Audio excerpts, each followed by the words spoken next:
सबसे बड़ा सवाल में बात कर रहे हैं उत्तर प्रदेश के एक छोटे से कस्बे कैराना की, जो उत्तर प्रदेश के आने वाले विधानसभा चुनाव में अब मुख्य चुनावी मुद्दा बनता दिख रहा है। इसे हिंदू मुसलमान के तौर पर भी पेश करने की लगातार कोशिश की जा रही है। और जब हिंदू और मुसलमान की बात हुई है, रमजान का पाक महीना भी है, और यहां पर स्टूडियो में मैं आपको दिखाना चाहूंगा, संबित पात्रा हैं हमारे साथ, मौलाना दहलवी हैं, विजय शंकर तिवारी हैं विश्व हिंदू परिषद के, और आपको खजूर भी रखे मिलेंगे। अभी रोजा खोला है मौलाना दहलवी ने, और सब हम शरीक हैं साथ में। खजूर संबित पात्रा भी खा रहे हैं, विजय शंकर तिवारी भी खा रहे हैं, मैं भी खा रहा हूं, और हम लड़ते रहते हैं धर्म के नाम पर भी। इस बारे में भी सोचना होगा। लेकिन बीजेपी की अपनी एक पॉलिटिक्स है, एक पॉलिटिक्स समाजवादी पार्टी की भी है। वो किस तरह से सियासी गोटियां सेट करने की फिराक में है, सुनिए शिवपाल सिंह यादव का ये बयान। 5 लोगों का, 7 लोगों का, जिन्हें कोई मतलब नहीं है, पार्टी से कोई मतलब नहीं है, इसे हम निवेदन कर रहे हैं कैराना जाएं और वहां सही रिपोर्ट दें और सही प्रचार करें। जबकि कोई पार्टी नहीं है, ये संत हैं, बड़े संत हैं, हम भेज रहे हैं।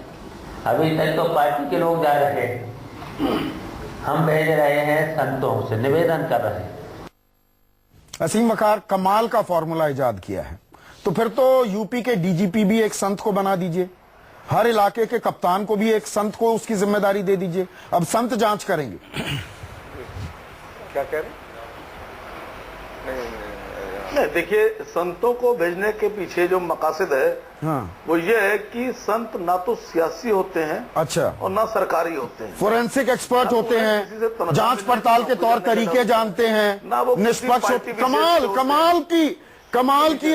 कमाल का लॉजिक लेकर आए हैं आप। मतलब आपके डीजी जो है पॉलिटिकल हैं। हाँ। बात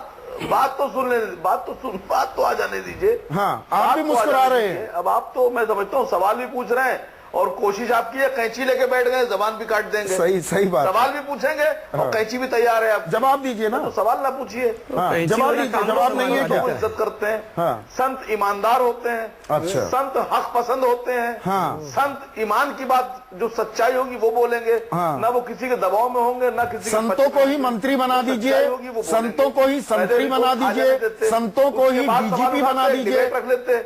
हाँ, अखिलेश जी संत हैं क्या या नहीं है? अब आप एक काम कर लीजिए, सरकारों को न्यूज 24 की तरफ से संदीप जी एप्लीकेशन भेज दीजिए कि आपका एक वोट बैंक का एक बड़ा तबका, आपके वोट बैंक का एक बड़ा तबका, असीम वकार साहब, जिससे आप ताल्लुक रखते हैं, बुरा मान जाएंगे। संत जाएंगे वहां पर जांच करने, मौलाना और मौलवी नहीं जाएंगे। ये तो आत्मग्लानि के कारण ये मौलाना और मौलवी नहीं जाएंगे। संत ज्यादा पाक साफ है क्या? नहीं, अब आप हर मामले में अगर इस तरह से कम्युनलिज्म दिखाएंगे, मैं समझता हूं कि भारतीय जनता पार्टी बोलती तो मुझे तकलीफ ना होती, भारतीय जनता पार्टी की मानसिकता है। लेकिन अगर संदीप चौधरी इस तरह की बात बोलेंगे तो मुझे बहुत अफसोस होगा। मुझे भी तकलीफ होती है जब इस तरह की राजनीति होगी, कि एक संवेदनशील मामला है, एक कानून व्यवस्था का मामला है, उसमें आपकी सरकार के सबसे रसूखदार मंत्री अगर ये कहने लगे संतों को दे देंगे, वो राजनीति से परे हैं, उनकी कोई आइडियोलॉजी नहीं, आप इस तरह से रफा दफा करने की कोशिश करेंगे तो मुझे भी तकलीफ होगी, एक आम हिंदुस्तानी को भी तकलीफ होगी। कोई रफा दफा नहीं कर रहे हैं। अब आप अपनी बात सिद्ध करने के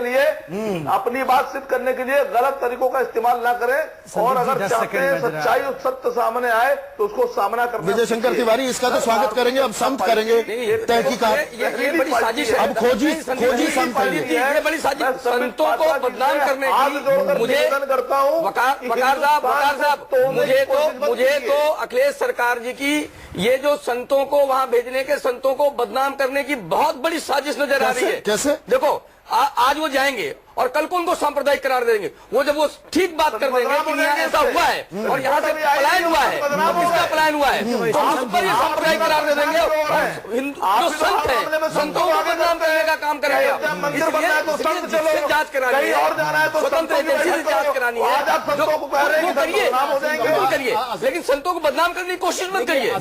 आप तो परेशान मत होइए, संतों को बदनाम करने की कोशिश मत करिए। वकार साहब बिल्कुल नहीं, बिल्कुल नहीं। संत है वो बहुत ईमानदार और तो इसका मतलब तो दहलवी साहब ये निकलेगा कि यूपी के निजाम को अपनी जांच एजेंसियों पर, अपनी पुलिस पर या केंद्र सरकार की सीबीआई पर कोई भरोसा नहीं। देखिए मैं अब संत ही तहकीकात करेंगे। सीधी बात ही असीम वकार साहब अरे आप चुपचाप बैठिए मौलाना साहब, आपको क्या पता है? सुन लीजिए, मैं और बिल्कुल मैं और संदीप भारतीय जनता पार्टी के एजेंडे को बढ़ावा दे रहे हैं। सुन लीजिए, आप सुन लीजिए, वो आपकी मर्जी है। अकेले अकेले बहस कर लीजिए, मैं आपको बताता सुन हूं लीजिए, क्या अब आप होता है। सुन लीजिए, आप सुनिए बैठ के। आपने भी रोजा खोला, मैं भी रोजा खोल के बैठा हूँ, सुनिए। क्या बात देखिए करते हैं? परेशानी आप की किस तरह बात की यह बात कर रहे है, हैं? समाजवाद, सुन लीजिए भाई, सुनिए। आपके समाजवादी सामने पार्टी की रखे हैं। बुनियाद, अब आप सुनेंगे ना, उस दिन जरा भाग जाएंगे। उस दिन भी आप ऐसे चले गए थे। देखिए इनकी परेशानी यह है, इस बात को ये मुसलमानों को आज तक नहीं बता पाए कि 1989 में पहली मर्तबा माननीय मुलायम सिंह यादव, जिनको मुल्ला मुलायम भी कहा जाता था एक जमाने में, वो भारतीय जनता पार्टी की मदद से मुख्यमंत्री बने। कल्याण सिंह इनके सहयोगी रहे। जिन संतों की दुआई दे रहे हैं, उनमें से एक संत साक्षी महाराज इनके द्वारा एमपी भी रहे। ये मिलीजुली कमेटी तो नहीं है समाजवादी पार्टी और बीजेपी की, जो बात कर रहे हैं मौलाना दहलवी। ये समाजवादी और बीजेपी की मिलीजुली कबड्डी तो नहीं हो रही है। मैं आपको बताता हूँ, देखिए वकार साहब तबियत क्यों खराब कर रहे हैं? टीवी पे तो गुंडाराज मत करिए, टीवी पे बोलने दीजिए दूसरों को, शांत हो जाइए। देखिए इनके संत कैसे होते हैं, मथुरा में पता चला ना अभी। रामवृक्ष यादव, संत रामवृक्ष यादव, ऐसे ही संत भेजेंगे और कैसे संत भेजेंगे आप सोच रहे हैं? आपको पता, अरे प्रभु शांत हो जाइए, यहाँ गुंडाराज मत करिए, यहाँ तो बोलने दीजिए, जनता देख रही है। जमीन पर जो कर रहे हैं सो कर रहे एक हैं। दूसरे को कोसते रहते हैं टीवी में और मिलीजुली कबड्डी भी करते हैं। मैं देखिए रामवृक्ष यादव को इन्होंने संत घोषित करके उनको अवार्ड दिया हुआ था, पता है कि लोकतांत्रिक सेनानी पेंशन मिलता था। अरे तबियत खराब क्यों कर रहे हैं? जमीन पे जो करते हैं टीवी पे भी मारेंगे हम लोगों को क्या? अरे ऐसे क्यों कर रहे हैं भाई? शांति से। बहुत खराब संदेश जा रहा है समाजवादी पार्टी का। अखिलेश जी फोन करेंगे शाम को आपको कि अच्छे से नहीं लड़ा आपने, ऐसे मत करिए। देखिए आपका संदेश तो पूरी देश में खराब है, आपका संदेश तो पूरी दुनिया में खराब है साहब। ठीक है, आप तो ऐसी बात वो चेहरे से ही मालूम पड़ जाए।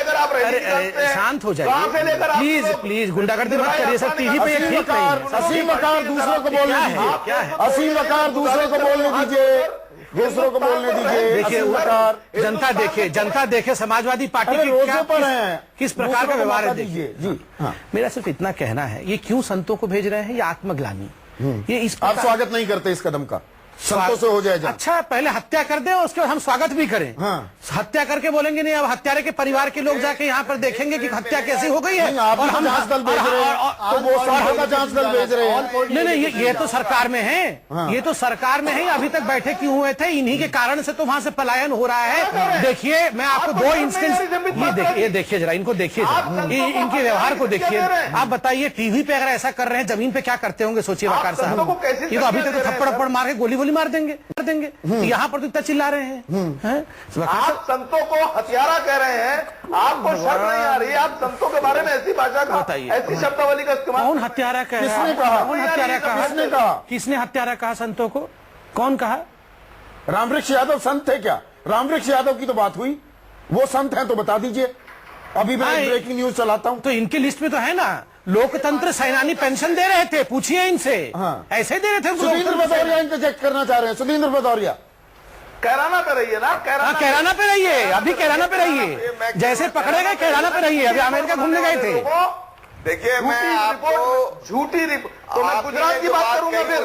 चले जाइए गुजरात, 2014 से पहले भी तो गुजरात में रहते थे। मजबूर कर दिया, साइकिल पंचर हुआ, केवल 5 लोग। सुधींद्र भदौरिया बोलिए। आपने लाखों लोगों को पलायन पे मजबूर कर दिया। असीम वकार दूसरों को भी मौका दीजिए। अगर इनका माइक्रोफोन थोड़ी देर के लिए बंद कर दीजिए तो मैं अपनी बात कहूँ। नहीं बोलिए। मैं भी बोले, मैं इस तरह की प्रतिस्पर्धा में नहीं हूँ। बोलिए आप। देखिए मैं ये कह रहा हूँ कि आपके बगल में, यहाँ दिल्ली के बगल में दादरी है, यहाँ पर कुछ दिन पहले उसी मंदिर में जहाँ धारा 144 लगी हुई थी, वहां पर पंचायत हुई। पंचायत में सैकड़ों लोग इकट्ठे हुए और वहां पर पुलिस भी उपस्थित रही, कोई गिरफ्तारी नहीं हुई। ये इसलिए मैं कहना चाहता हूं, इन दोनों लोगों का ये फिक्स मैच है। बीजेपी और समाजवादी पार्टी ये चाहते हैं कि उत्तर प्रदेश में लहू बहे और ये दोनों लोग उस लहू के अंदर ये वो एम्पायर हैं, रोटियां सेके, आग लगे, लोग मरे और रोटियां सेके, यही इन लोगों का उद्देश्य है। और ये आपको दादरी में भी देखने को मिला, आपको मुजफ्फरपुर में जहां 1 लाख लोग विस्थापित हो गए, इनके मन में कभी दर्द नहीं जागा। नगमा आखिरी कमेंट आपका ये, पर कोई यात्रा नहीं, पर ये मिसफॉर्चून है क्या उत्तर प्रदेश का? क्या ये मिसफॉर्चून है? 2012 में विधानसभा चुनाव होते हैं तो उससे पहले आजमगढ़ का जिक्र होने लगता है, 2014 में लोकसभा चुनाव होते हैं तो मुजफ्फरनगर आ जाता है उससे पहले, अब चुनाव होने हैं 2017 में, तो 2016 में हम कैराना, जिसको भूल गए थे, अरे किराना घराना वहां से निकला। थोड़ा संगीत का ही लुत्फ ले लीजिए, यहाँ पर हम गला फाड़ रहे हैं, एक दूसरे पर लानत बरसा रहे हैं। लेकिन हमें सवाल ये पूछना चाहिए कि हर एक ध्रुवीकरण के मामले में संजीव बालियान और संगीत सोम का नाम क्यों आता है? क्यों वो लोग इसके साथ इन्वॉल्व होते हैं? मथुरा में जब इतना बड़ा मसला हुआ तो क्यों कोई नहीं आगे आके कुछ बीजेपी से बोला था? क्यों उन्होंने कोई मुद्दा नहीं उठाया था? होगा, छुट्टी पे होंगे। आज वही क्यों उठाते हैं जो ध्रुवीकरण में जिनका नाम अक्सर होता है?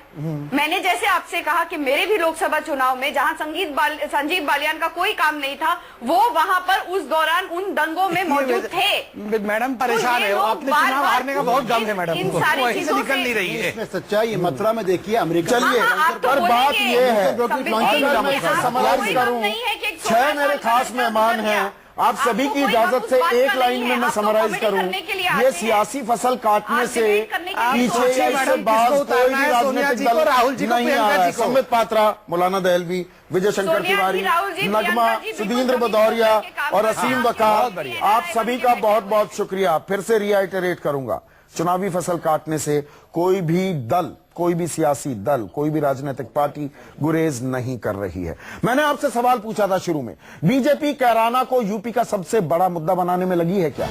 और देश की राय, आपके हजारों एसएमएस हमारे पास आ चुके हैं, राय क्या है? ब्रेक के बाद